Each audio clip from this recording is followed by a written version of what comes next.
Thank you, Father. Good morning. One of the things I am most proud of in my life is being an alumnus of Jesuit High School.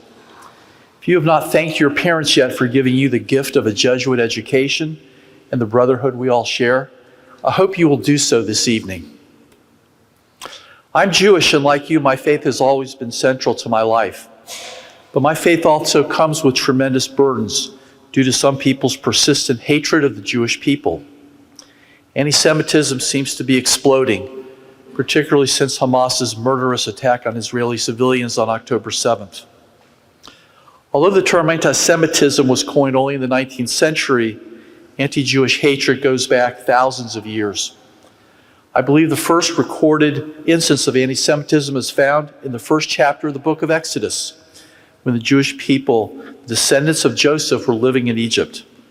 The Torah says, "Vayacham melech hadash al Mitzrayim, asher lo yada et Yosef." A new king arose over Egypt who did not know about Joseph. This line from Exodus has so much foreboding to me of what was to come.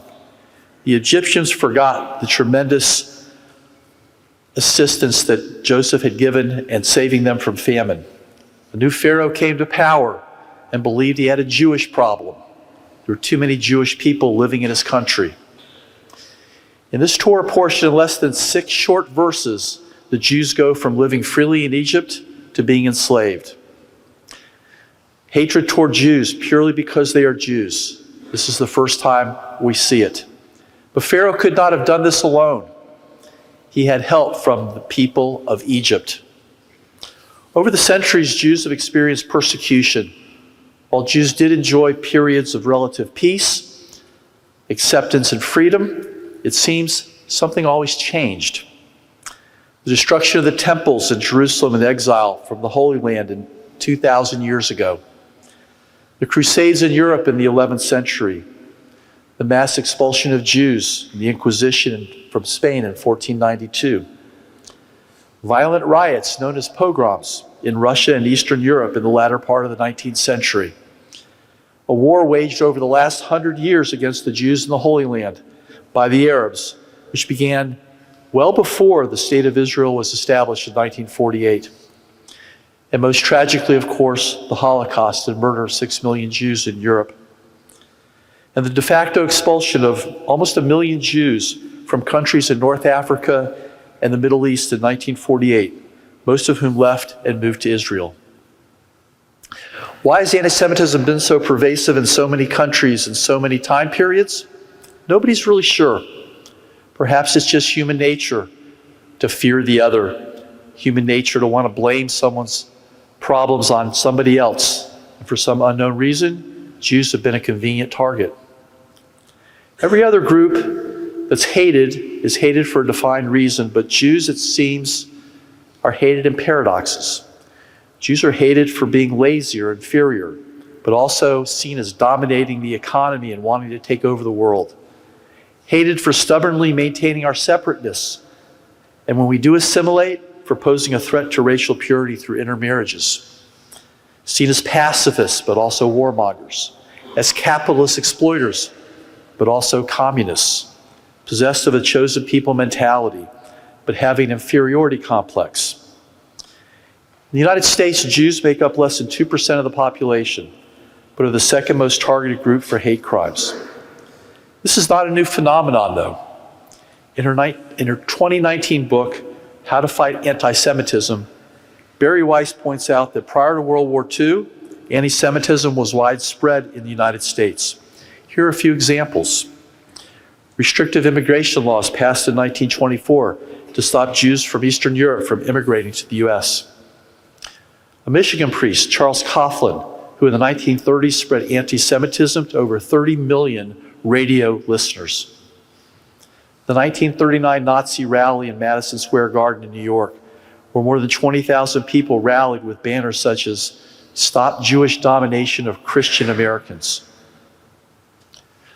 Likely in response to the Holocaust, Jews in America have enjoyed unprecedented acceptance and safety over the last 75 years. But even before October 7th, recent events told a troubling story. Violence and murders against Jews, including at synagogues in Pittsburgh, Poway, California, Colleyville, Texas. Right-wing marchers in Charlottesville in 2017 carrying Nazi flags and chanting, "Jews will not replace us." The director of the FBI recently testified to Congress the threats of anti-Semitism are reaching historic levels. The Anti-Defamation League counted more than 3,600 anti-Semitic incidents in 2022, the highest number on record. For Jews, October 7th echoed the marauding pogroms of Eastern Europe in the late 19th century. There was an infamous recording of a phone call made by a Hamas terrorist on October 7th, who called his parents and proudly told them he'd killed 10 Jews. Not 10 Israelis, 10 Jews.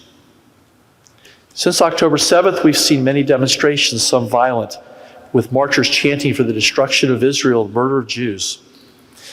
It pains me that now, only a few months later, some people forget why the war in Gaza started. There was a ceasefire in Gaza on October 6, 2023, but the next morning Israelis were subjected to Hamas's surprise, horrific, and genocidal attack against men, women, and children.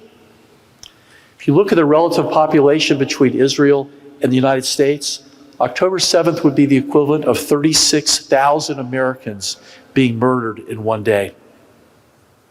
I'm mystified why so many young people on college campuses cannot recognize and denounce the evil which the October 7th massacres by Hamas demonstrated.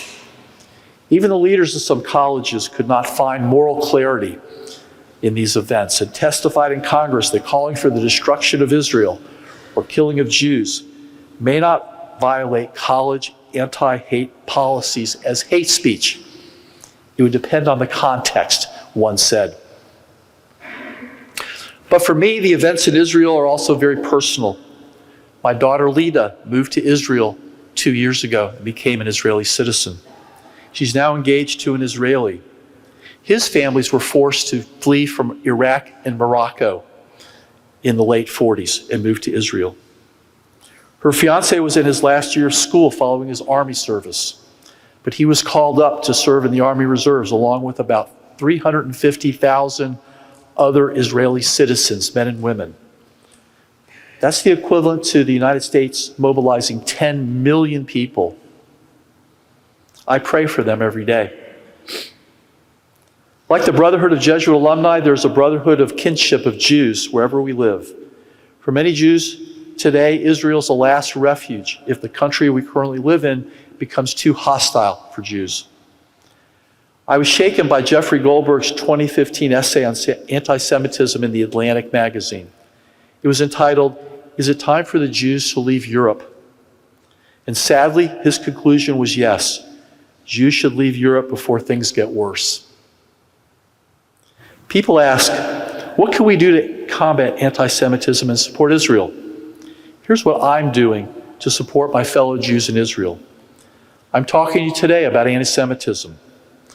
I have a sign in front of my house, and I wear a bracelet. They both say, "I stand with Israel." I've donated to several charities to help families in Israel impacted by the war.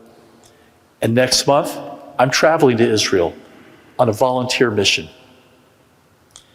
Many of you have been on volunteer missions to help people less fortunate. I ask each of you to take an active role and speak out against anti-Semitic rhetoric. Don't be silent. Some people have done the following.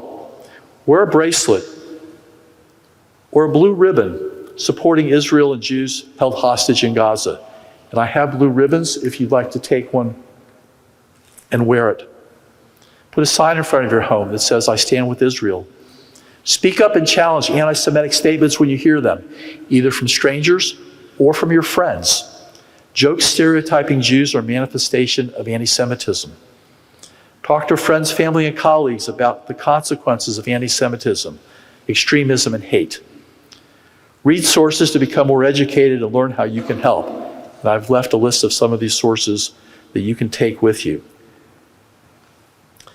History has taught us that when left unchallenged, hate persists and grows. Dr. Martin Luther King Jr. said, "He who passively accepts evil as much is involved in it as he who helps to perpetrate it." Dr. King also said, He who accepts evil without protesting against it is really cooperating with it. We are all meant for others. I ask you not to stand silently.